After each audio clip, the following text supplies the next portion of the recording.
Okay, welcome everybody. This is chapter 5 on the integumentary system. And this is the first system you really see when you look at somebody. It consists of your hair, your skin, your nails, and the associated glands, which include sudiferous or sweat glands and sebaceous or oil glands. The skin truly is an organ because it's a combination of tissues that do something together that a single tissue can't.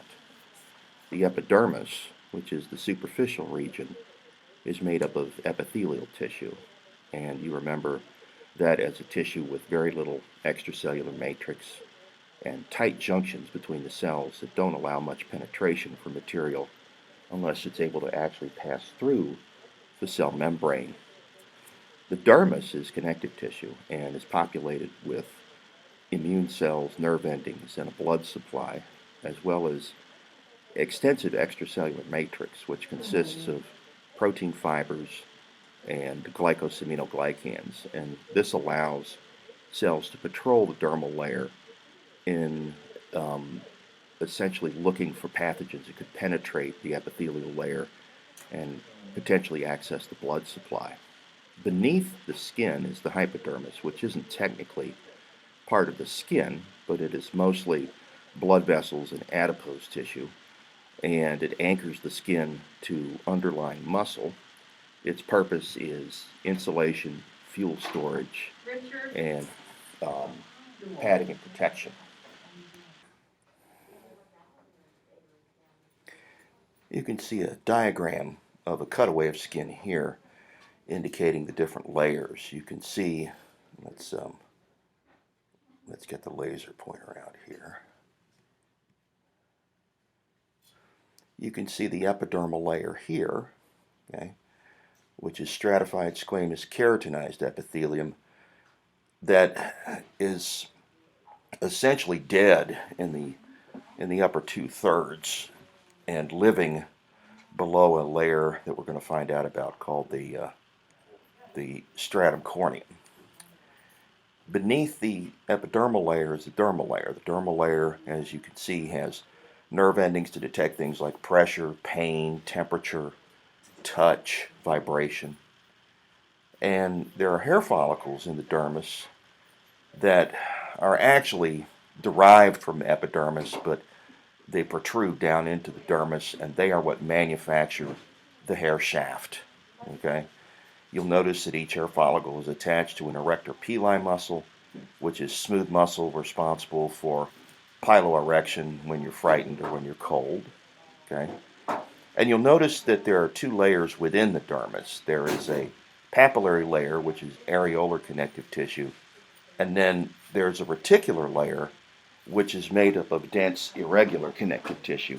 And both of them have sufficient matrix for immune cells to patrol the area and look for pathogens that might penetrate the epidermis in the event of a penetrating wound. Did you bring your thermometer with you?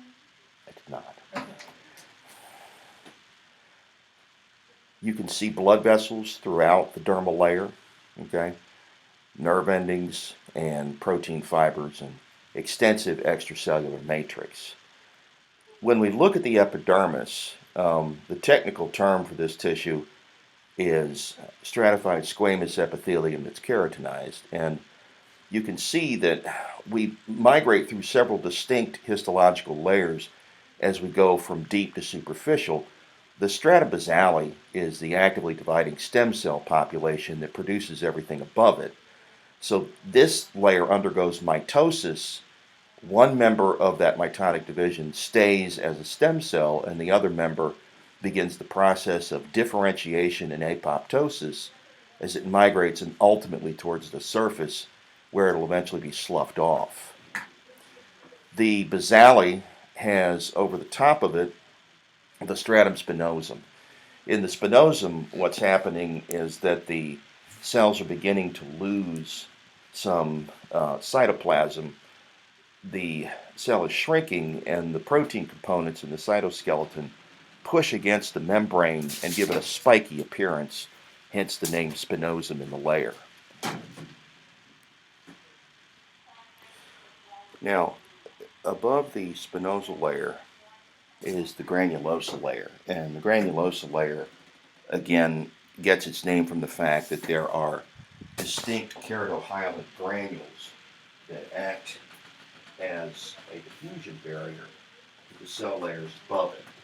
The result is that so little oxygen and nutrients gets to the layers above it, which include cornea and the lucidium and thick skin, that they actually die. And this is by design, because by dying and shedding the corneal layers, you cut down on the possibility of infection, because you don't give the bacteria a chance to colonize the skin and generate the possibility of penetrating infection. The four cell types that you'll find throughout the epithelial layer are keratinocytes, which make up the bulk of the cell population, melanocytes, which provide pigment by generating and distributing melanin, especially when UV from the sun hits it, as a way to protect the DNA in the neighboring cells from mutation as a result of exposure to UV, and then tactile cells, which provide our sense of touch, okay? And in the epithelial layer, those are going to be Merkel cells, okay? The keratinocytes produce the keratin, and that makes up most of the epidermis. The keratin is a fibrous, tough protein, provides a dry surface to the skin, and the cells themselves are attached to each other by desmosomes, which are extremely tight seals between the cells that permit very little material to move between them and into the deeper layers. The melanocytes are the pigment-producing cells. They're about a quarter of the cells in the deep dermis, and it's the melanin that they generate that's our protection against skin cancer that's induced by extensive UV exposure. And then dendritic cells are actually a type of fixed macrophage which waits for pathogens to penetrate, intercepts them, eats them up, and then takes that pathogen, fuses it with a lysosome, chops the pathogen into little bits, and then presents it on the surface as a warning to the rest of the immune system that there's an infection that could spread. Okay, the dendritic cells are capable of showing these antigens to other immune cells and causing those immune cells most effective at fighting the infection to multiply and then essentially move out and find the pathogen wherever it may be. And then the Merkel cells, of course, are sensory touch receptors. Okay? The strata basale, sometimes called the germinativum, is the deepest layer. Okay? And this is the stem cell layer. Without an adult stem cell population, you couldn't generate the rest of the skin, because after one round of cell division, you would lose your source material, right? And so your epithelium would vanish in very short order. They are attached firmly to the dermis by essentially hemidesmosomes, which serve two purposes. One is to attach the basal layer to the dermis, but the other is to actually cause the cells that divide that are attached to the dermis to remain as stem cells and not to differentiate. Okay? The division of the stem cell population generates a daughter cell, one of which will differentiate and eventually die, and the other which will remain a stem cell.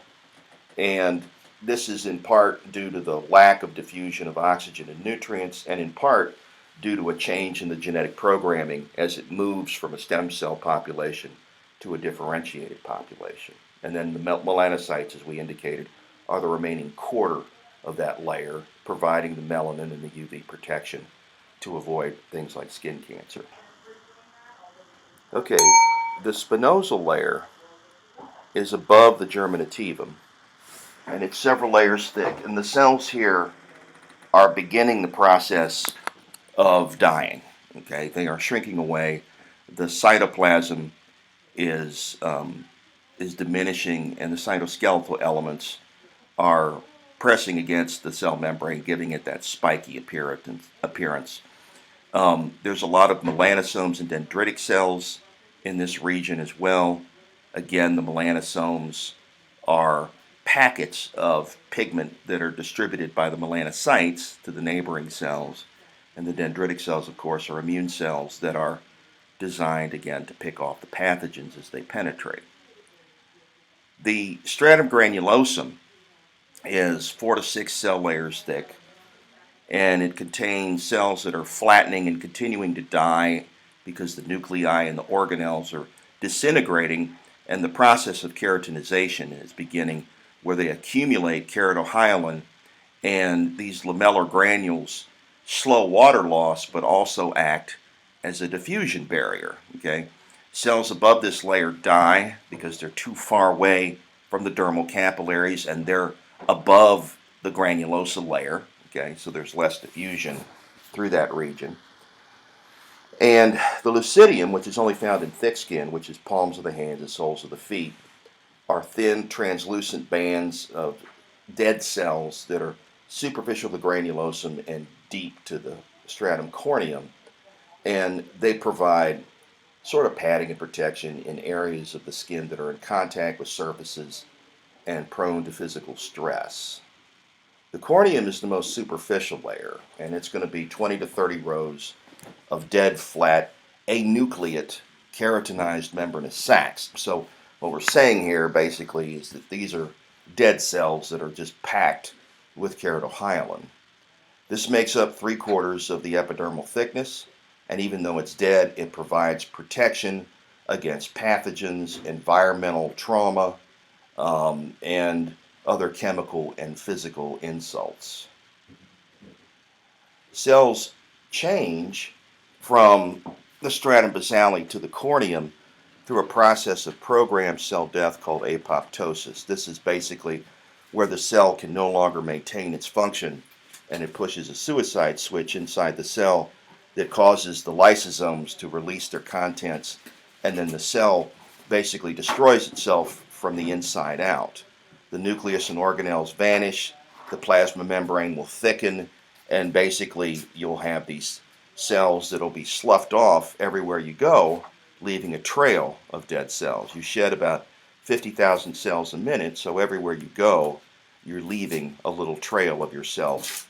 And this is actually how the bloodhounds track you. If you're a perp that breaks out of prison, they can smell the dead cells decaying in the soil, and they're able to use that scent in order to follow the perp to his final destination, unless, of course, he goes across running water. And here you can see a diagram showing you the different layers of the skin that we've just discussed.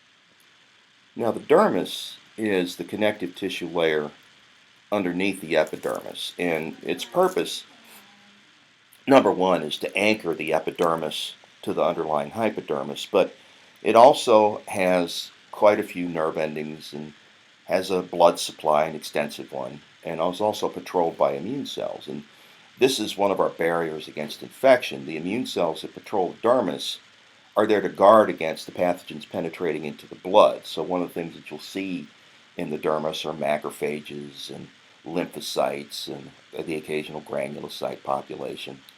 The fibers in the matrix are designed to hold everything together. You'll see collagen and keratin and elastin in the dermis. The elastin provides the ability to stretch.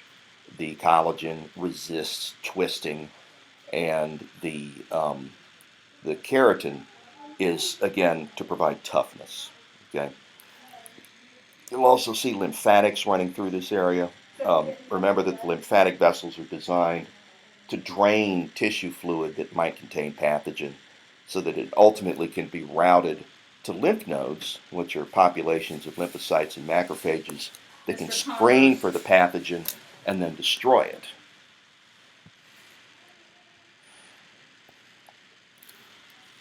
The dermis contains epidermal hair follicles and oil and sweat glands, which are also epidermal derivatives. They're surrounded by epithelial tissue.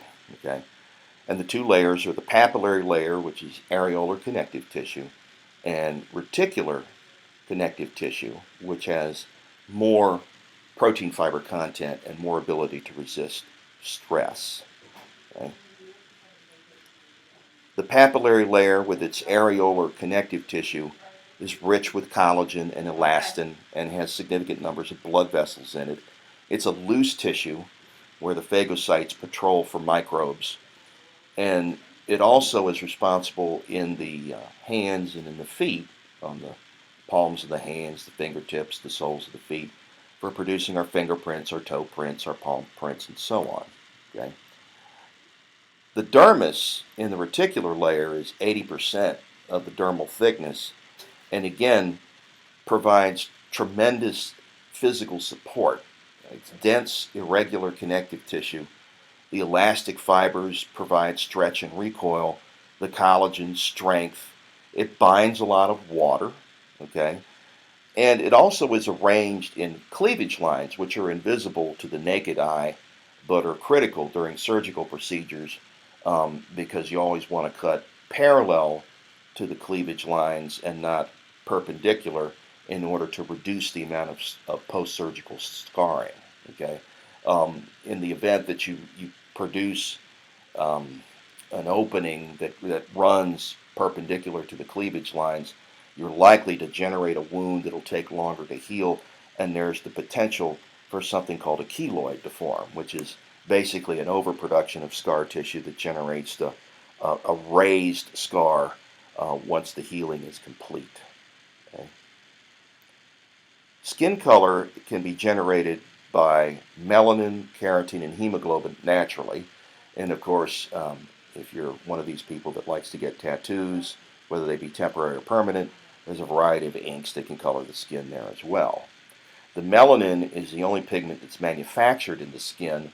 The keratin and the hemoglobin have different origins. The keratin comes from our diet, and it's primarily vitamin A that you get from your orange and yellow vegetables.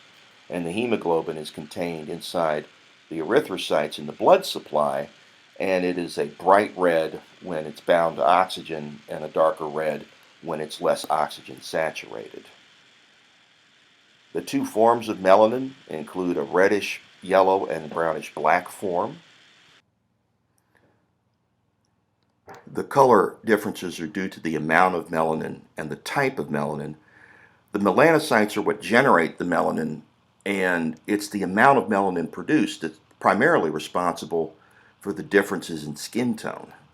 The melanin migrates to the keratinocytes and generates the pigment shields that allow minimization of the UV damage on the neighboring cells, and that prevents the formation of DNA damage due to UV. Okay, freckles and pigmented moles are just local accumulations of melanin that occur in the skin. Sun exposure stimulates melanin production, again, because the more melanin you have, the more capability you have of protecting against the penetrating UV. And then sunspots are one of these things that you sometimes see on skin. These are not a product of exposure to the sun. These are actually fungal infections, and they're not related to melanin. Remember that fungus likes to populate areas that are warm, moist, and usually dark, okay? And that's one of the reasons that you can get these fungal infections on the skin, is because the fungus actually lives off of the dead skin cells as a form of nutrition. And so one of the ways to cut down on fungal infection is to usually increase exposure to sun and light, because that tends to retard fungal growth. The keratin we get in our diet, okay? This is the precursor to vitamin A, which is critical in the retina of the eye as part of a pigment known as rhodopsin and iodopsin. And this is what allows us to turn photons of light into electrical signals that the brain interprets as vision. It accumulates in the corneum and the hypodermis and can be converted to vitamin A for vision and for epidermal health. The yellowish tinge of some skin is due to the keratin and melanin variations that you see in those individuals. Hemoglobin provides the skin a pinkish hue, and again, it'll vary depending on the state of vasodilation of the blood vessels that are close to the skin surface.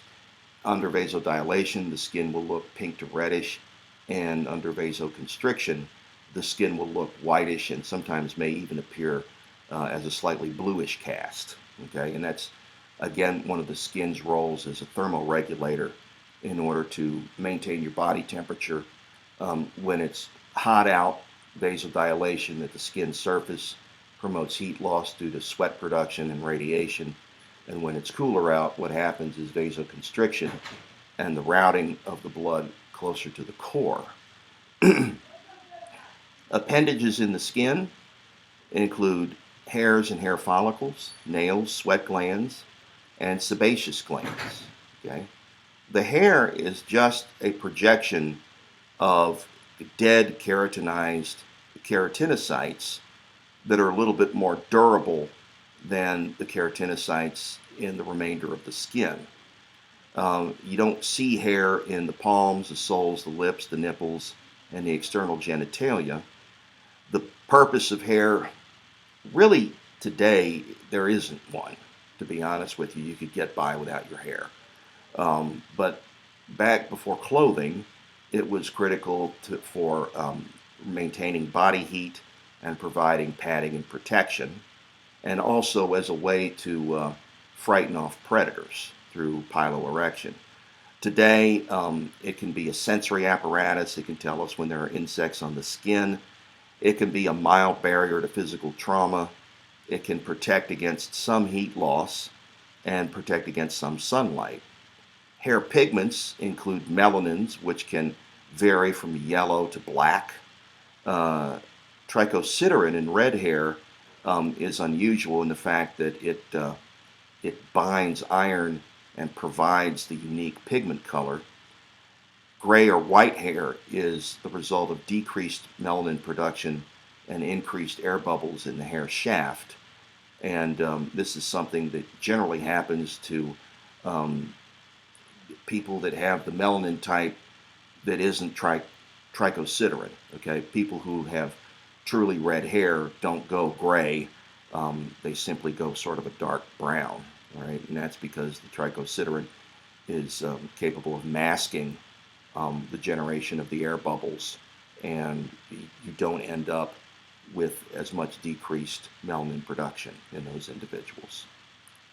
The hair follicle is what actually produces the hair. Okay, so don't confuse the hair follicle with the hair itself. It's a two-layered organ. The epidermal portion is the deeper portion, and then the superficial portion is made up of dermal material. Okay, so it is again an epidermal derivative. Okay, it comes from epidermis, but it's surrounded by dermal tissue. The hair bulb is the deep end, and the hair follicle receptor is simply a nerve plexus wrapped around the bulb, and these are where the touch receptors lie. These are naked nerve endings, they're not modified. The hair matrix is the actively dividing area that's close to the blood supply for the hair, and that's going to be down in the bulb. And then as the cells divide, they move away from the blood supply and they die just as the epithelial cells die in the epithelial layer of the skin. The erector pili is just a smooth muscle strap that's attached to the follicle that responds to fright or to lower temperatures, right? That's how you get goosebumps. And then the dermal tissue is simply the blood supply in the hair papilla, and that's where the stem cells are clustered, and that's how they're capable of continuing to divide in order to continue to generate the hair. Okay, so you can see a transverse section through the hair here. Okay, and you've got out here the dermal portion, right? And then you've got the epidermal portion, right? See all the cells packed tightly together. Okay, so that's all follicle, and then where's the hair? The hair is in here.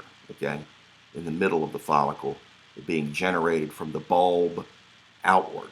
Okay, this is a sagittal section through the same tissue. Right. So in the hair itself, you've got the cuticle on the superficial end, the cortex beneath it, and the medulla in the core. And again, all of that is dead keratinized epithelial cells. okay, that are moving away from the bulb, losing the oxygen and nutrient supply, and dying, right, and accumulating pigment as well. Okay? And then all this out here is just the portions of the follicle. Okay? And you can see a transverse section of the follicle here. Down here, you've got the location of the blood supply, okay? You can see the different layers of the hair. You can see the cuticle, you can see the cortex, and then you can see the medulla all the way here in the middle. And then the hair papilla is where the blood supply to the actively growing cells is located. You've got melanocytes here again to generate and distribute pigment. And then the germinative layer of the hair is what's going to be surrounding the papilla immediately, right? And then as those cells divide, they move upward and away from the blood supply and they die, right? And then all of this out here is the connective tissue that's essentially from the dermis, okay? And then the epithelial portion of the follicle is everything all the way up to the cuticle layer of the hair, which would be this white area here, okay? So again, don't confuse the follicle with the hair itself, okay? There's different types of hair. The vellus hair is the body hair that we see in children and adult females. Terminal hair is the coarse hair that you see on the scalp, the eyebrows, the mustache, the beard, okay, under the arms and in the anal genital region. Nutrition and hormones are going to impact hair growth. Follicles will cycle between an active and a regressive phase, averaging a little over 2 millimeters a week. You lose about 90 scalp hairs a day. As long as you're continuing to lose hair, and you see it in the drain, that means that you're continuing to produce hair. Okay, it's when you don't see any more hair in the drain that alopecia is probably beginning to take hold. This is hair thinning that can become frank baldness after progression. Hair thins naturally in both sexes after age 40, but baldness is a genetically determined and sex-influenced condition. So you have to inherit the baldness gene on your X chromosome, and its expression is enhanced by the amount of testosterone in the system. Okay, so the more testosterone present, the more you're going to cause those hair follicles to go dormant and to quit producing the hair. Right? It's the accumulation of DHT that has a role in causing those hair follicles to go dormant. DHT is just a breakdown product of testosterone. Treatments include Rogaine and Propecia, which were actually initially marketed as blood pressure medications, and they found that it didn't control blood pressure, but what they did find was that they saw hair growth in these individuals that used the drug, and so they remarketed it as a baldness cure. Now, can this occur in women? And the answer is yes, okay? But it's rarer in women because they would have to have 2 copies of the baldness gene, one from their mother and one from their father, and they would have to have sufficiently high enough levels of testosterone for that to be expressed, okay? And so occasionally you will see this, but it is rare, okay? It is rare. So this is what's called a sex-influenced trait, okay? Sudiferous or sweat glands are important in fluid balance and thermoregulation. They generate sweat as a filtrate of blood, and they're on all skin surfaces with the exception of the nipples and the external genitalia. There's about 3 million per person. There are eccrine sweat glands and apocrine sweat glands, okay? So those are just describing the different types of secretion that go on in these cells. The eccrine sweat glands generate sweat through exocytosis, okay? So what happens is that vesicle-mediated transport simply sends the product into the duct of the sweat gland, and that's what produces the fluid, okay? Apocrine sweat glands actually have the secretion as a portion of the cell that lines the duct. So the apical portion of the cell will pinch off and become part of that sweat product, and it's that component in the sweat, along with other compounds, that is acted on by bacteria and causes body odor. Okay, myoepithelial cells contract when they're stimulated by the nervous system to force the sweat into the ducts, and this is under control strictly of the sympathetic division of the autonomic nervous system that we'll learn about a bit later in the course. Just for now, know that it's a part of the nervous system that works without requiring conscious control. And what happens when you experience a fight or flight situation is that it changes your body's physiology to meet that need. Okay, and one of the things that happens under a fight or flight situation is an increase in body temperature. So an increase in sweat production is designed to bring the body temperature down to a reasonable level. Okay, the eccrine sweat glands are most abundant on the palms, the soles, and the forehead, and the ducts connect to pores, and they're critical in thermoregulation, under control again of the sympathetic autonomic nervous system. Sweat, which they generate, is mostly water with some salts and vitamin C, but it also contains antibodies, dermacidin, and other metabolic waste such as urea. Okay? The apocrine sweat glands are in the axillary and anogenital area, and they produce an apocrine secretion as well as merocrine product. Okay, so they're doing both exocytosis as well as having the apical portion of the cell become a portion of the product.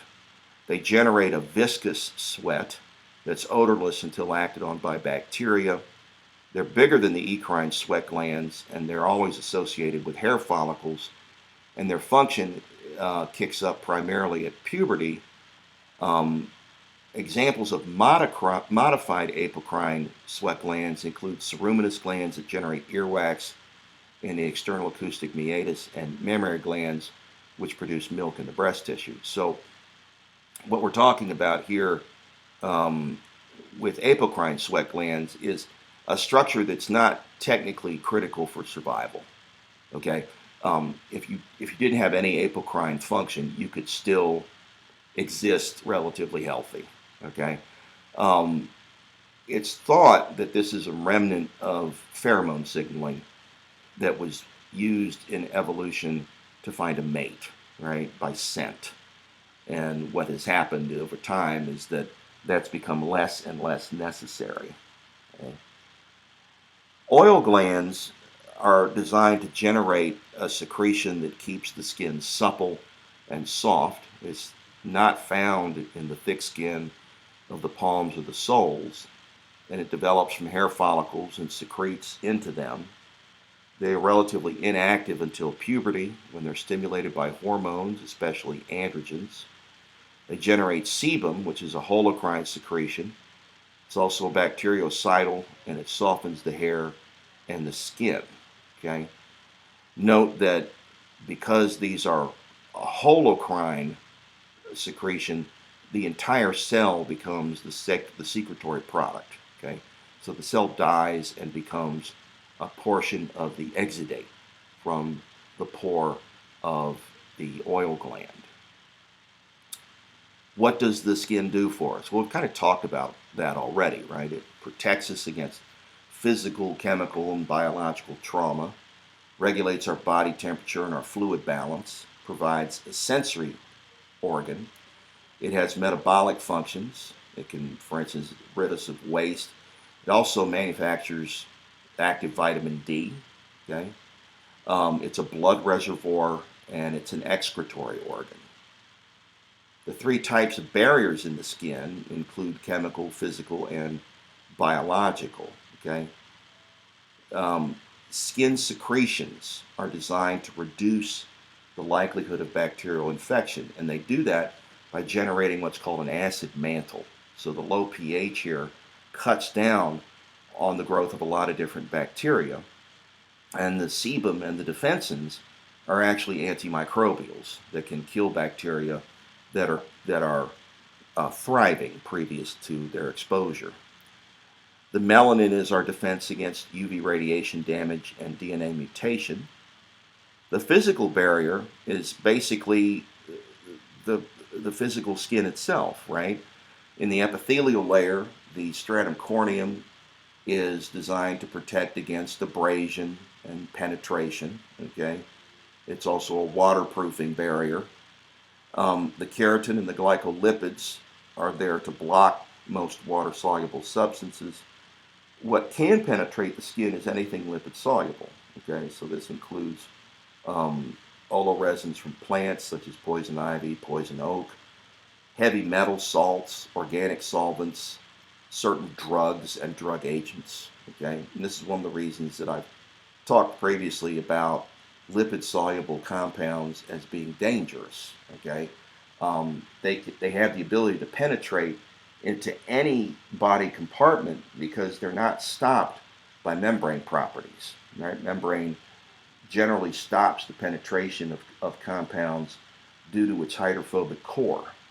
But if you're already hydrophobic, you can slide right through the phospholipid bilayer with no problem and penetrate all the way into as deep as the central nervous system. So I think I've recounted for you some instances of where this occurs, such as in exposure to heavy metals, such as lead and mercury. You can go all the way through the blood supply into the tissue fluid and then straight from there into the central nervous system and then damage the neurons in the brain, the brain stem, and that can have lethal effects in some cases. There was a drug that was popular in the 60s called LSD that's a lipid-soluble compound and a hallucinogen. And people would take it on sugar cubes, or they would dab it into their eye, and it would go straight into their brain and would produce a hallucinogenic experience. And what the users of a lot of recreational drugs that are lipid-soluble don't realize is that the drug can accumulate in our fat stores and remain there almost indefinitely.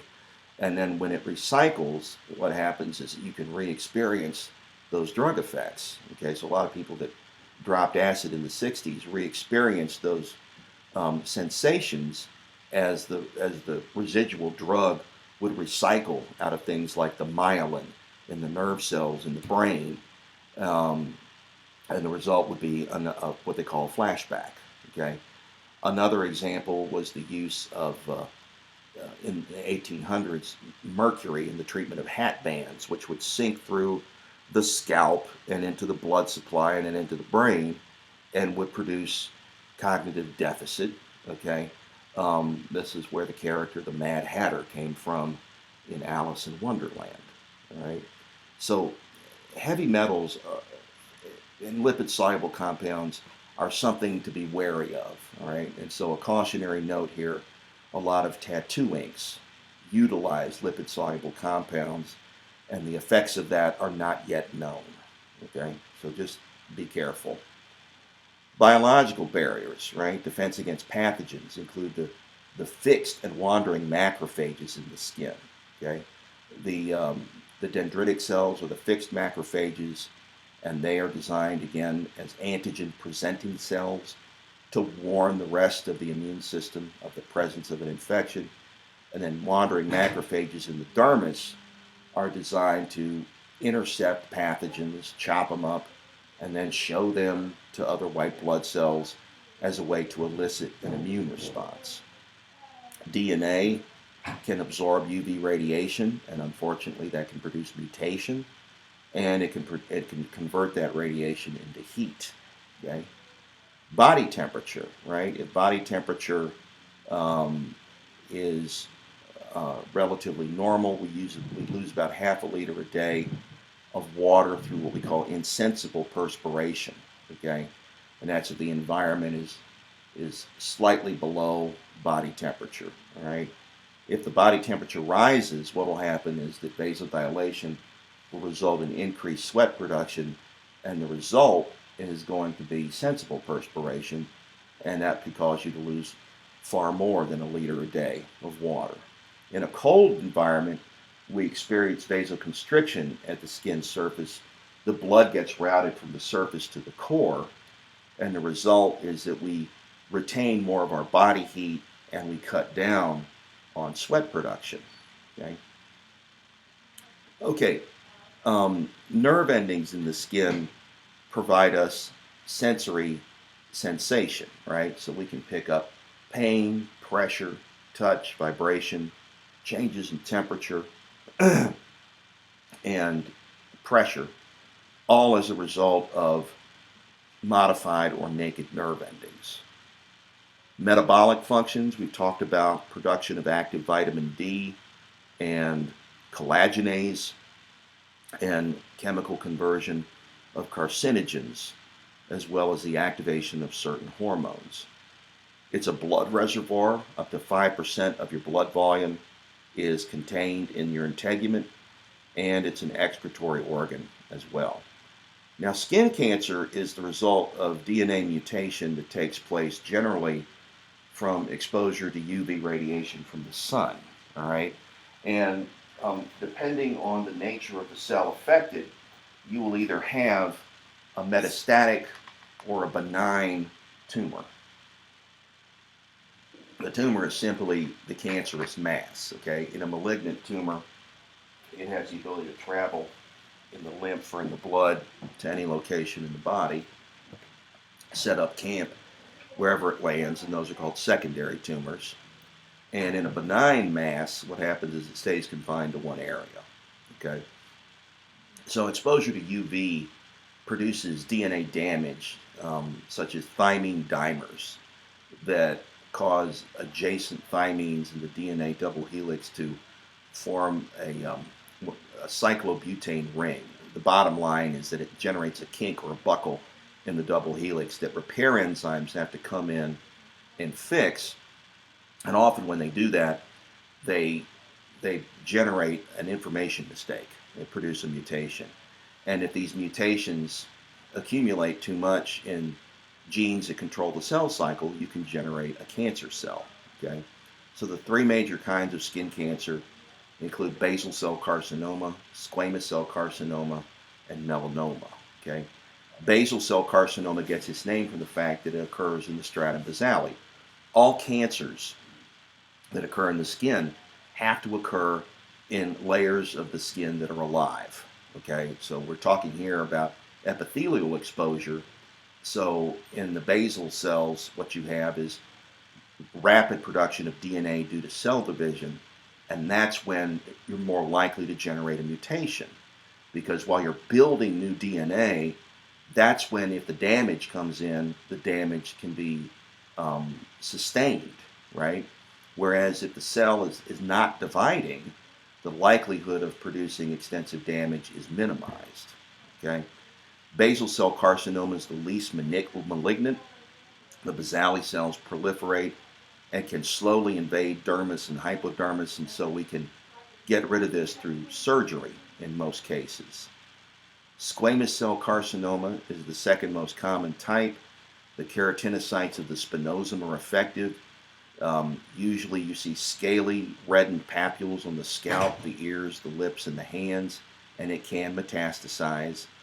A good prognosis, it usually involves early detection, and we can use radiation and surgery to deal with it. And then the most dangerous one is melanoma, okay?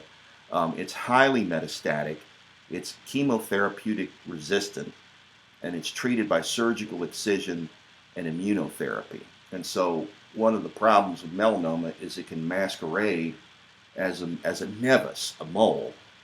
So we use the ABCD rule in order to deal with the possibility of a melanoma, right? You examine your body and you look for pigmented areas that have the following characteristics. A, they're asymmetrical, right? The two sides don't match.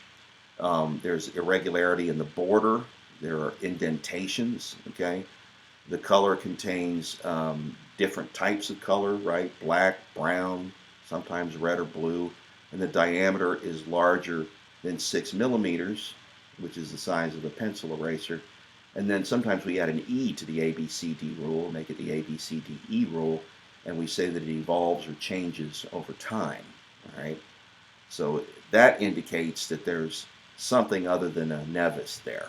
Okay. Now, burns are thermal, chemical, or electrical insults to the skin that denature protein and destroy tissue. Okay. What will happen here is that you'll lose skin function in that region. The immediate threat is dehydration and electrolyte imbalance, and then there's also the risk of infection. Okay. To evaluate burns, we use something called the rule of nines to estimate the volume of fluid loss. And so you can see here the front of the body, right? The front of the head's 4.5%, so the whole head would be 9%. The front of the arms is 4.5%, so the whole arm would be 9%. Okay.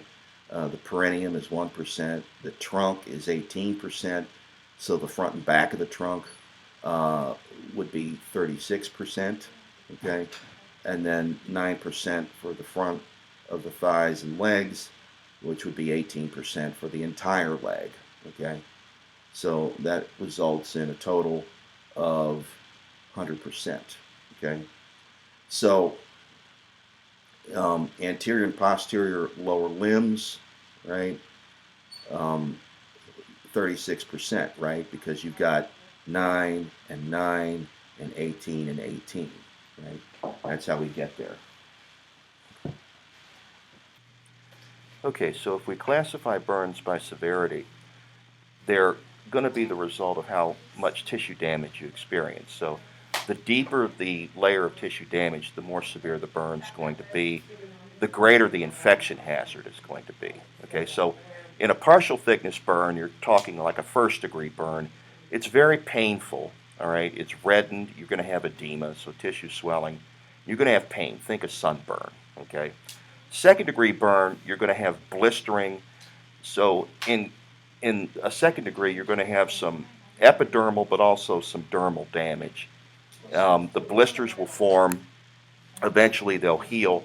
There may be scarring associated, okay? And then in a full-thickness burn, you actually have the least amount of pain, but the greatest infection risk because the entire skin thickness is burned away. You can even, in some cases, burn all the way to the bone. The skin will be gray-white, cherry red, or blackened. It's generally not painful because the nerve endings have been destroyed, but we have to fix it through grafting, okay? And so grafting is where we take tissue and put it over the wound and try to get the tissue to grow in order to recover function. So there are different types of grafts. In an autograft, what we do is we take tissue from another location in your body and we put it over the wound, and that usually has virtually no chance of rejection. In an isograft, what happens is that we're taking tissue from your identical twin, okay? So not everybody has an identical twin, and that usually will take without any chance of rejection, okay? And then in a xenograft, we actually take tissue from another organism and we graft it over the wound. And you might think, well, why in the world would we do that? Okay, why would we take tissue from another organism and use that as a graft? The reason we can do that now is because we can genetically engineer organisms to express antigen that's human. And so we can actually grow human skin on other organisms and use that as a transplant source, okay? So allograft, xenograft, and isograft, okay? The reason we have to do this is because if you lose skin function, then what's going to happen is you're going to have problems with fluid balance, infection, okay? And the result is going to be problems with things like thermal regulation and damage to internal structure, okay? Burns are critical if greater than 25% of the body has second-degree burns or greater than 10% has third-degree burns. And so remember that rule of nines we talked about earlier. The face, hands, or feet, if they have third-degree burns, that's critical. So how do we deal with this? We have to do debridement. We have to remove the burned skin because that can serve as a source of infection. Then we use antibiotics and a temporary covering, and then we do skin grafts if necessary. You don't want to have the wound wet because the wet can penetrate the wound and bring infection into the deeper layers. And then the result can be, again, infection of the deeper tissue. Okay. All right. So that brings us to the end of this chapter, and I'll see everybody in the next podcast. Remember, if you have any questions, get in contact with me. My cell phone number is in the syllabus. Thank you.